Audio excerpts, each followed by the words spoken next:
I trusted them. While I was breaking my back for the family, they were breaking me behind my back. They thought I'd stay broken forever. But a broken man is the most dangerous. Now their world is burning, and I'm watching as everything they built on lies turns to ash. Hey, I'm Brian. I'm 28 years old, and until a few days ago, I thought I was living the dream. Or at least my version of it. Married to Emily, the girl I fell for in high school, grinding through 2 jobs to keep our cozy apartment running. Sure, life was tough, but I had a plan, a future. Then, one night, that future got blown to pieces. And no, not in a plot twist in a movie way. This was the you can't make this up kind of betrayal. That night started like any other. I was halfway through my usual night shift at the warehouse. The job's dull, think stacking boxes in a giant freezer while your fingers go numb, but it pays the bills. I was already picturing Emily's face when I'd tell her about the surprise I'd been working on. A vacation. Nothing fancy, just a weekend getaway to remind her why we got together in the first place. Romantic, right? Except by midnight I was running on fumes. My boss gave me the nod to leave early, and I thought, great, I'll finally get some rest. Driving home, I even started humming to the radio, a rare event when you're as overworked as I am. Then I saw it. Parked right outside my apartment building was the car. Not just any car. His car. A vintage Mustang that might as well have had "Trouble" written across the hood in bold letters. My dad's pride and joy. Peter, 50 years old, the self-proclaimed coolest guy in the room, whose charm only masked his constant string of bad decisions. Seeing that car parked there at this hour? Let's just say it didn't feel like a coincidence. I sat in my car for a minute, gripping the wheel so tight my knuckles turned white. Okay, maybe he's here for something else, I whispered to myself, though I couldn't imagine what that would be. Peter wasn't the type to drop by. He was more like the guy who showed up uninvited, made a scene, and left you to deal with the mess. My gut told me something was off. Ignoring it, I climbed out and quietly unlocked the front door. Inside, the apartment was eerily still, except for a faint sound I couldn't quite place. The lights were dim, but not the cozy kind, more like the someone's hiding something vibe. That's when I heard it. Laughter. Soft. Familiar. Coming from the bedroom. Every hair on my body stood on end. I froze, straining to catch the words. "Peter, you're impossible!" Emily's voice. Her giggle. Light, playful, the same one she used when we first started dating. My heart slammed against my chest. For a second, I told myself I must have misheard. Maybe I was hallucinating from exhaustion. But then there was a hushed reply, too low to make out, followed by another laugh. My head spun. My feet felt glued to the floor, but my brain was on overdrive. This isn't happening. This can't be happening. I took one step toward the bedroom. Just one. My pulse was in my ears, and my breathing felt loud enough to give me away. But as I got closer, the sounds became unmistakable. Voices, too familiar, too casual, too wrong. I stopped. My vision blurred as realization hit me like a punch to the gut. My wife and my dad? For a moment, rage boiled up inside me. I wanted to storm in, flip every piece of furniture, and scream at both of them. But then something held me back. Maybe it was shock. Maybe it was the tiny shred of hope that I was wrong. Either way, I turned around and left. The cold air outside hit my face like a slap. I leaned against my car, staring up at our apartment window. Betrayal doesn't even begin to cover it. I sat there for what felt like hours, running through every interaction, every sign I'd missed. Emily's sudden late nights with friends, Peter's random check-ins where he'd just happened to be in the area. It all started to make sense. And that's when the weight of it all hit me. My dad, the man who was supposed to have my back, was in there with my wife. My chest tightened, and for the first time in years, I felt completely and utterly powerless. I didn't go back inside that night. Instead, I drove aimlessly. The image of their laughter burned into my mind. The life I thought I was building, it wasn't just crumbling. It had already collapsed, and all I could think was, what the hell do I do now? I didn't sleep that night. I couldn't. I just sat in my car, staring at nothing, the echoes of their laughter replaying in my head on an endless loop. Every time I tried to shut it out, it got louder. My mind kept asking the same question over and over. How could they? By the time the sun came up, I felt like I'd aged 10 years. My hands were shaking, partly from exhaustion, partly from this mix of rage and disbelief I couldn't shake off. 1 second, I wanted to scream at both of them, and the next, I just wanted to disappear. But running away wasn't an option. Not for me. If this was real, and every instinct I had screamed that it was, I needed proof. Cold, hard evidence. Because confronting them without it? That would just give them room to deny, twist the truth, and make me look like the bad guy. When I got to work, it was like my body was there, but my mind was still in that apartment. Staring at boxes and forklifts, I felt like a robot just going through the motions. "Yo, Brian, you okay?" Mike's voice cut through my fog. He was the guy everyone at work knew as the office clown. A bit annoying, but his heart was usually in the right place. "I'm fine," I muttered, trying to dodge the conversation. "Yeah, sure," he said, giving me this skeptical look. "You look like you haven't slept since last Christmas. What's going on, man?" I hesitated. I didn't want to talk about it, but Mike wasn't the kind of guy who just dropped things. Plus, maybe saying something would help me clear my head. "Let's just say, someone I trusted stabbed me in the back," I finally said. Mike raised an eyebrow. "Like, literally or figuratively? Because if it's literal, dude, you might need to call the cops." I almost laughed. Almost. "Figuratively," I said, shaking my head. He leaned closer, clearly hooked now. "All right, Spill. Who is it? A friend? Family? A coworker?" I sighed. "Look, I don't want to get into details, but let's just say it's someone close to me. Too close." Mike's expression turned serious, something I didn't see often. "Man, that's rough. You got any proof, or is it just a hunch?" "Proof? No, just pieces, clues." He nodded, like he was solving some grand mystery. "All right, here's what you do. Get yourself a hidden camera. Catch him in the act. Nothing speaks louder than receipts, my guy." The idea made me uncomfortable. It felt sneaky, underhanded, but then again, so was what they were doing. If they could cross that line, why should I play fair? That night, I went home with a plan. I told Emily I needed to fix the TV. Something about bad reception. She barely looked up from her phone, just nodded and mumbled something about doing whatever. Perfect. I set up a small camera, hidden in plain sight among the wires and gadgets under the TV. It was so subtle. Even I almost forgot it was there. The next day, I waited until Emily was out before I checked the footage. My hands were sweating as I opened the file. Part of me was hoping I'd see nothing, that maybe I'd misread everything and this was just some horrible misunderstanding. But no, the first thing I heard was Emily's voice, clear as day. "He works so much, he barely notices anything. It's honestly pathetic." My stomach dropped. Then Peter chimed in, laughing. "That's what makes this so easy. Let him work himself to death. We've got all the time in the world." I paused the video, my hand trembling on the mouse. My heart was pounding so hard I thought it might burst. This wasn't just a betrayal. It was a mockery.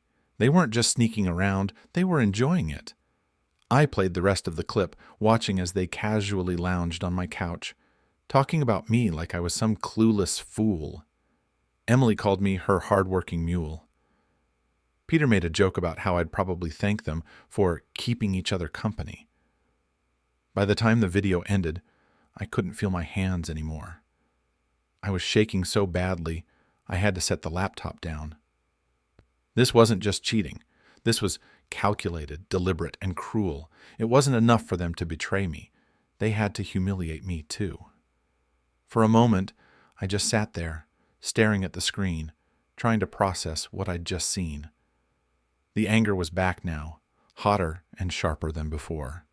And this time, I wasn't going to sit in my car and let it eat me alive. They think I'm clueless? Fine. Let's see how clueless I am when I turn this whole thing upside down. Dinner that night was already doomed before it even started. I'd spent the whole day replaying the video in my head, each word, each laugh cutting deeper. By the time I got home, I was like a bottle of soda someone had been shaking all day, ready to explode. Emily was in the kitchen, humming to herself, acting like it was just another Thursday. She turned and smiled at me. "Hey, babe, how was work?"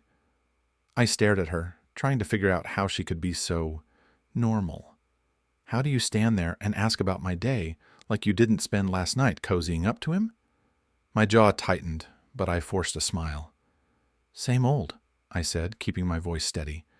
"For now." Then, like clockwork, the doorbell rang. I didn't need to look to know who it was.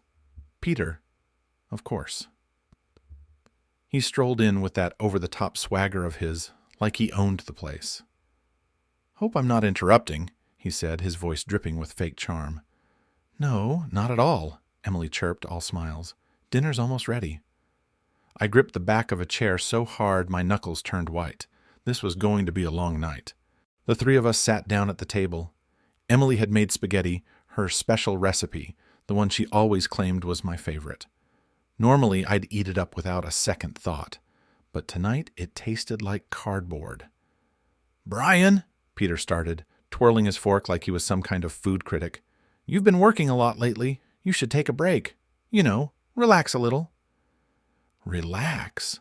The audacity! I glanced at him, barely keeping my composure.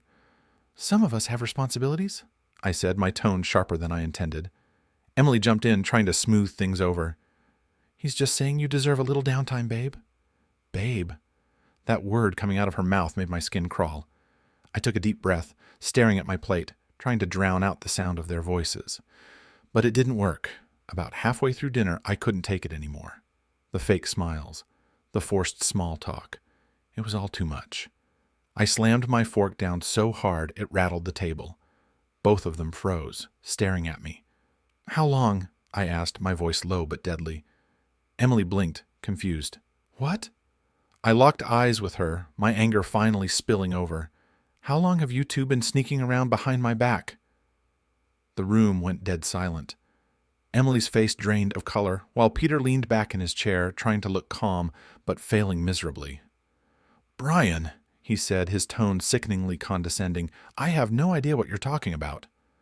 I laughed, but it wasn't the kind of laugh that meant I was amused. It was the kind that came right before someone loses it completely. "Really? Let me refresh your memory." I pulled out my phone and tapped the screen. The screenshot of them on my couch lit up the room like a spotlight. Emily gasped, her hand flying to her mouth, while Peter's smug expression cracked for just a second before he recovered. "Brian, this isn't—" Emily started, her voice trembling. "Save it," I snapped, cutting her off. "I saw everything. Every word, every laugh, every insult. You think I don't know what you've been saying about me?" Emily's eyes filled with tears. "It's not what it looks like. I was lonely, Brian. You're always at work, and I just—" "Oh, so this is my fault now," I interrupted, my voice rising. "I'm working 2 jobs to keep this place running, and this is how you thank me? By cozying up to him?" I jabbed a finger in Peter's direction. Peter, who'd been sitting quietly until now, finally spoke up. "Brian, let's not make this into something it's not. You're blowing this way out of proportion." "Out of proportion?" I repeated, my voice shaking with disbelief. "You're my father. You're supposed to have my back, not stab it." Peter opened his mouth to respond, but I didn't let him. "You know what? Don't bother. Neither of you is worth another second of my time." I stood up, grabbing my phone and heading for the door. Emily called after me, her voice cracking. "Brian, please, don't do this." But I didn't look back. I couldn't. As I stepped outside into the cool night air, the weight of what had just happened hit me like a ton of bricks. This wasn't just the end of a dinner. It was the end of everything I thought I knew about the 2 people I should have been able to trust the most, And for the first time, I wasn't sad, I wasn't confused, I was furious, and I knew exactly what I needed to do next. If I thought confronting Emily and Peter would bring me some kind of closure, I was dead wrong. Instead, it felt like ripping the bandage off a wound that just kept bleeding. I couldn't stay in that apartment, not with the memories, the lies, and the smell of betrayal still clinging to everything. So I left. For the next few days, I avoided home like it was radioactive. I threw myself into work, picking up every shift I could. I even started crashing at Mike's place, which, let me tell you, was less than ideal. The guy had a fridge stocked with nothing but energy drinks and frozen pizzas, and his idea of cleaning was kicking dirty clothes into a corner. But at least it was better than facing Emily. Speaking of Emily, she didn't let up. My phone buzzed constantly with her messages. "Brian, please, we need to talk." "I made a mistake, but we can fix this." "Peter means nothing to me. It was just a stupid mistake." "Yeah, because calling your husband a hard-working mule behind his back is just so easy to forgive. I didn't respond to a single one." "Peter, on the other hand?" Radio silence. Not a word. No apology, no excuses, nothing. Which, honestly, wasn't surprising. If there's one thing Peter was good at, it was disappearing when things got tough. One evening, as I was lying on Mike's couch, surrounded by empty pizza boxes, and the faint hum of a video game he was playing, my phone rang. It was my mom. Now, my mom and I aren't exactly close. She and Peter split up when I was a teenager, and after that, she kind of faded into the background. But something about her tone that night was different, urgent. "Brian," she started, skipping the usual small talk, "I heard about what happened, Emily and Peter." Of course she knew. Bad news travels fast in our family. "I'm fine," I said, though my voice probably gave away just how not fine I really was. "No, you're not," she said sharply, "and you won't be until you understand who Peter really is." That got my attention. "What's that supposed to mean?" She sighed, and I could hear the weight of years in her voice. "Peter's a charmer, Brian. He always has been. But underneath all that charm is a man who takes and takes until there's nothing left. He did it to me, and now he's doing it to you." I sat up, suddenly alert. "What are you talking about?" She hesitated, but then the floodgates opened. She told me everything. How Peter had manipulated her into draining her savings to fund his business ventures, only to leave her broken alone when things fell apart. How he'd had a habit of flirting with her friends, making her feel small and insignificant. How he'd walked away from their marriage without so much as a backward glance. "Brian," she said finally, "he's not just a bad husband or a bad father. He's a bad person. Don't let him ruin your life like he ruined mine." Her words hit me hard. For years, I'd brushed off Peter's flaws, convincing myself that deep down, he wasn't that bad. But now I saw him for what he really was. That night, I couldn't sleep. My mom's voice kept replaying in my head, and I realized I couldn't just sit back and let Peter get away with this. Not again. The next morning, I started digging. It wasn't hard to find dirt on Peter. The guy left a trail of chaos wherever he went. Unpaid debts, failed business ventures, people he'd conned out of money and trust. It was all there, scattered across public records, and old stories from people who'd had the misfortune of crossing paths with him. One guy had lost his job because Peter had thrown him under the bus during some shady real estate deal. Another had been left holding the bag for a failed investment scheme. The more I uncovered, the angrier I got. This wasn't just about Emily anymore. This was about every person Peter had used and discarded along the way. By the end of the week, I had a stack of information so damning it could have filled a true crime documentary. And as I stared at it, one thought kept running through my mind. It's time someone taught Peter a lesson. I didn't know exactly how I was going to do it yet, but one thing was clear. This wasn't over, not by a long shot.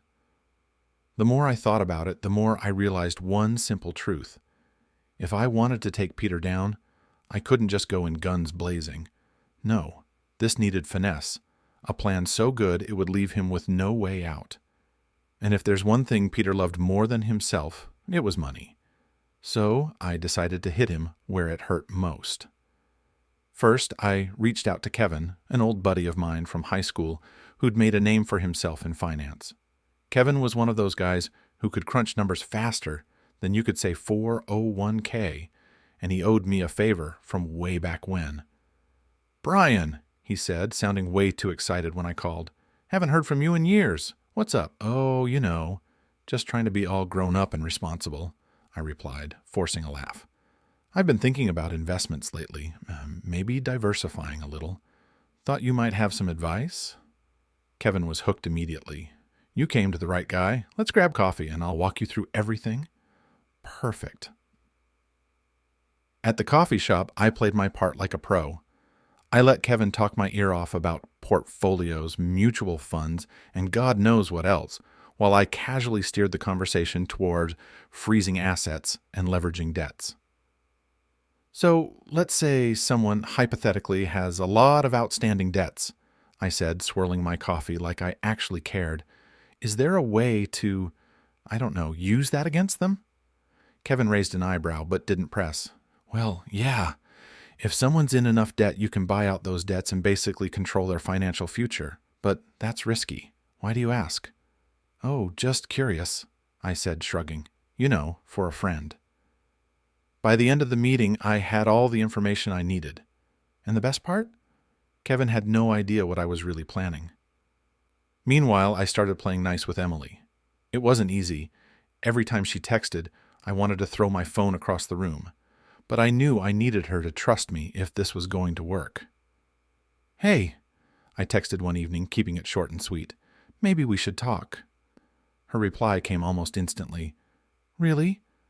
I'd love that, Brian. I've missed you so much." Yeah, sure you have, I thought, but I didn't let it show. When we met, I played the part of the heartbroken husband who just wanted to understand. I nodded at all of the right moments, pretended to believe her excuses, and even threw in a few lines about working through this together. It worked like a charm. By the end of the conversation, Emily looked like she'd won the lottery, and just like that, she let her guard down. Step 2 of my plan was trickier, luring Peter into a trap. Lucky for me, the man had a well-documented weakness for poker. I casually mentioned to Emily that I was hosting a poker night with some coworkers and wouldn't mind if Peter joined.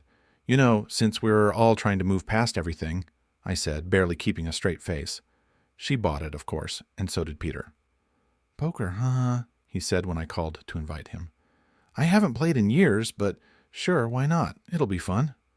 Fun, I thought, smirking. For me, maybe. The night of the game, I made sure everything was set up perfectly. My coworkers, Mike included, were in on the plan. We kept the stakes low at first, letting Peter think he had the upper hand. He laughed, joked, and acted like the big shot he thought he was. But as the night went on, the bets got higher. Peter, true to form, couldn't resist. By midnight, he was in way over his head. "Another round?" Mike asked, shuffling the deck. Peter smirked, clearly confident despite his dwindling stack of chips. "Absolutely. I'm feeling lucky." Spoiler alert, he wasn't. By the end of the night, Peter owed more money than I'd made in a year. He tried to brush it off, saying he'd pay everyone back soon, but I knew better. That debt, it was already mine. As Peter left, looking more rattled than I'd ever seen him, I couldn't help but smile. The first piece of my plan had fallen perfectly into place, and this was just the beginning. The thing about revenge, it's a slow burn. You don't rush it. You let it simmer, build up pressure, and then, boom, you let it all explode. And trust me, Peter and Emily were about to feel the full blast. First up, Peter. The man thought he could just charm his way out of anything, like life was one big poker game where he held all the cards. But the thing about cards, they're useless when someone flips the table. Remember those debts Peter racked up during our little poker night? I bought them out the next day. Every cent. And let's just say his "I'll pay you back soon" was about to hit a brick wall. Step 2, their landlord. Peter had been renting some overpriced bachelor pad, probably thinking he was still in his 20s. Lucky for me, his landlord was one of those no-nonsense types who didn't take kindly to unpaid bills. I scheduled a meeting and walked in with a stack of documents that would make a lawyer proud. "I thought you should know," I said, sliding the papers across the desk. "Your tenant has a bit of a payment problem." The landlord's eyes widened as he flipped through the files. "How did you even get this?" "Let's just say I have my ways," I replied with a smirk. "But hey, I'm doing you a favor here. You deserve a tenant who can actually pay rent."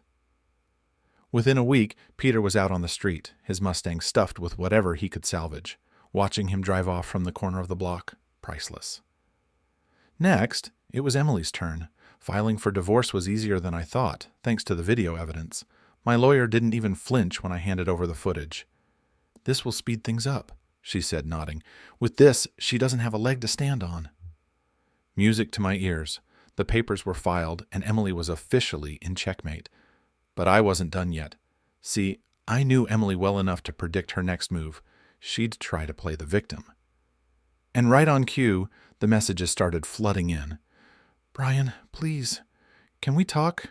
I made a mistake. It wasn't what you think. I still love you." Love me? Now that was rich. A few days later, she showed up at Mike's place, all wide-eyed and desperate.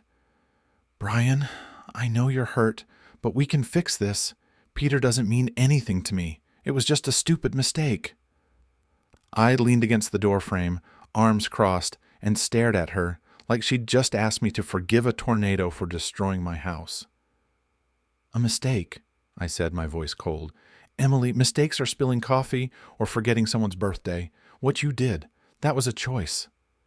She started to cry, big dramatic sobs that probably worked on Peter, but weren't doing a thing for me.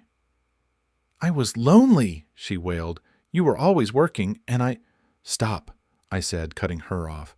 "Just stop. You don't get to spin this like it's my fault. You made your bed, Emily. Now you get to lie in it, alone." She stared at me, her tears drying up as the reality of the situation hit her. "You're serious," she whispered. "Dead serious," I replied, stepping back and closing the door.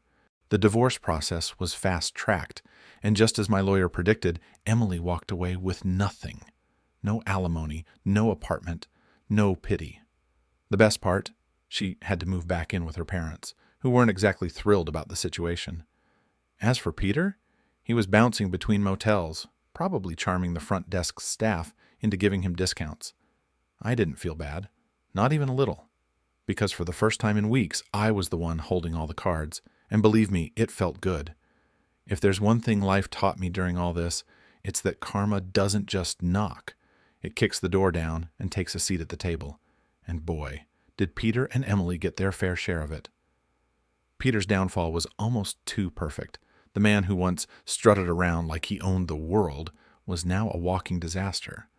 Homeless and broke, he tried crawling back to his old gambling buddies, probably thinking they'd bail him out. Spoiler alert, they didn't. One of them, a guy named Rick, apparently told him, "Sorry, man, but I don't lend money to people who can't even hold on to a house." Harsh? Maybe.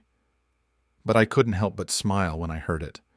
I ran into Peter once after his eviction. He was sitting on a park bench looking like he hadn't slept in days. When he saw me, he tried to play it cool. "Brian," he said, forcing a weak smile, "got any spare cash for your old man?" I didn't even flinch. "You've already taken enough from me," I replied, and walked away. As for Emily, let's just say her social life took a nosedive. Once word got out about what she'd done, her friends wanted nothing to do with her. Turns out, people don't look too kindly on someone who betrays their husband for his dad. She tried moving back in with her parents, but even they weren't having it. Her mom apparently told her, "We didn't raise you to act like this," before slamming the door in her face. Ouch. With nowhere else to go, she ended up couch surfing between acquaintances, burning bridges faster than she could cross them. The last I heard, she was working a dead-end retail job and living with a roommate who charged her extra for leaving dishes in the sink. Meanwhile, my life was finally looking up. Thanks to the money I got from Peter's poker losses, I was able to pay off my debts, and even put some aside for a fresh start. It wasn't a fortune, but it was enough to breathe again. My coworkers, especially Mike, rallied around me like a team of cheerleaders. "Man, you're like a phoenix," Mike said one day, clapping me on the back. "Rising from the ashes and all that." "More like rising from a dumpster fire," I joked, but deep down I appreciated their support. I started focusing on myself for the first time in years. I hit the gym, picked up a few hobbies I'd abandoned, and even reconnected with old friends. It felt good. No, it felt amazing to finally live without the weight of Peter and Emily dragging me down. Looking back, it's almost funny how quickly their lives unraveled once I stepped away. They thought they could walk all over me and get away with it. Instead, they ended up walking themselves straight into chaos. And me, I was finally free. Months had passed since the chaos, and my life finally felt steady, peaceful even. The kind of quiet you don't realize you've been craving until you've lived through a hurricane of betrayal. But, of course, life has a funny way of reminding you about the people you left behind. One afternoon, I was grabbing lunch with Mike. Yes, that Mike, my self-appointed life coach and part-time comedian. We were sitting outside a burger joint when he leaned in like he had the juiciest gossip of the year. "Dude," he said, lowering his voice for dramatic effect. "You'll never guess what I heard about Peter." I raised an eyebrow. Do I even want to know? Oh, trust me, you do. Mike took a long sip of his drink, clearly milking the moment. "Word on the street is, your old man's living in a shelter now. Guess his I'll figure it out plan didn't exactly pan out." I froze for a second, the news hitting me harder than I expected. Peter, the guy who used to swagger around like he owned the world, reduced to living in a shelter. I didn't know whether to laugh or feel sorry for him. "Yeah," Mike continued, clearly enjoying himself. "Apparently he tried to charm his way into staying with some friends, but they weren't exactly thrilled about it. Shocker, right?" I smirked, shaking my head. Peter always thought he could talk his way out of anything. Looks like he finally ran out of people to con. And then there was Emily. I didn't go looking for updates about her. Why would I? But people love to talk, and her name came up every now and then. From what I heard, she was working some low-paying job, barely scraping by. She's not exactly thriving, one of my old co-workers told me. Last I saw her, she looked rough, like life hit her with a truck. Part of me felt a little pang of pity, but it disappeared as quickly as it came. Emily had made her choices, just like Peter had. They'd built their house on lies and betrayal, and now they were living in the rubble.